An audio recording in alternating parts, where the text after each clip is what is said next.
ओम नमः शिवाय. महाशिवरात्री स्पेशल कवठाची चटणी. कारण आज या चटणीचं खूप महत्त्व असतं. तर 2 कवठ घेतले होते मी आणि हलवून घ्यायचे की जेणेकरून समजतात ते पिकले की नाही. देठाजवळ वास घेऊन बघायचं. गूळ, लाल तिखट, साधं प्लेन लाल तिखट आणि मीठ. दोघी कवठ फोडले मी. एक असं छान निघालं आणि ते मोडून बघितलं. दुसऱ्याचा मला थोडा डाऊट होता म्हणून मी ते बाजूला घेऊन आणि सगळं चेक केलं आणि नंतर मिक्स केलं त्याच्यामध्ये. बघा या पद्धतीने सगळं असं हाताने तोडून घ्यायचं आणि बघून घ्यायचं की मध्ये काही खराब वगैरे आहे की नाही. वास घेऊन बघायचा, चव घेऊन बघायची आणि मग त्याच्यानंतर त्याच्यामध्ये मीठ आधी आणि तिखट, लाल तिखट तुमच्या आवडीनुसार घाला आणि मीठ घालायचं चवीनुसार आणि मग गूळ. मी याला जवळजवळ 1 कपभर गूळ घातला होता कारण थोडंसं आंबट होतं ते चवीला.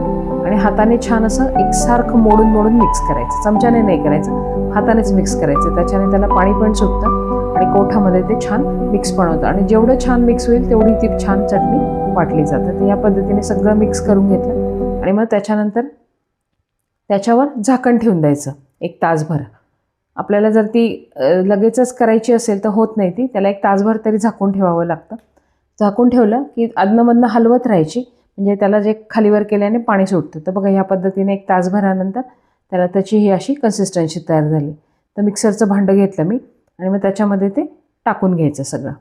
कारण पाणी सुटलं की ती दळायला पण सोपी जाते आणि एकदम बारीक फाईन अशी दळली जाते. तर या पद्धतीने मिक्सरवर पूर्ण याच्यामध्ये आपण ती दळून घ्यायची. कलर पण छान झाला आणि गूळ पण सगळा जवळजवळ मिक्स झाला आहे त्याच्यामध्ये. या पद्धतीने मिक्सरवर दळून घेतली.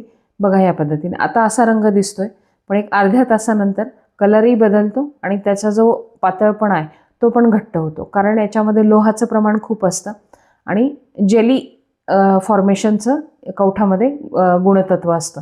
त्याच्यामुळे ती अशी चॉकलेटसारखी बघा अर्ध्या तासानंतर घट्टही झाली आणि रंगही बदलतो. याच्या वड्याही करतात, खूप सुरेख लागतात. जमलं तर मी करीन ती रेसिपी पण ट्राय. त्या पद्धतीने ही केलेली चटणी आणि अप्रतिम म्हणजे चवीला खूपच छान लागते. आणि ही बघा शिल्लक उरलेली एकदम घट्ट झाली आणि रंग पण कसा बदलला. तुम्ही नक्की ट्राय करून पहा कवठाची चटणी आणि मला सांगा तुम्हाला आवडली का. थँक्यू.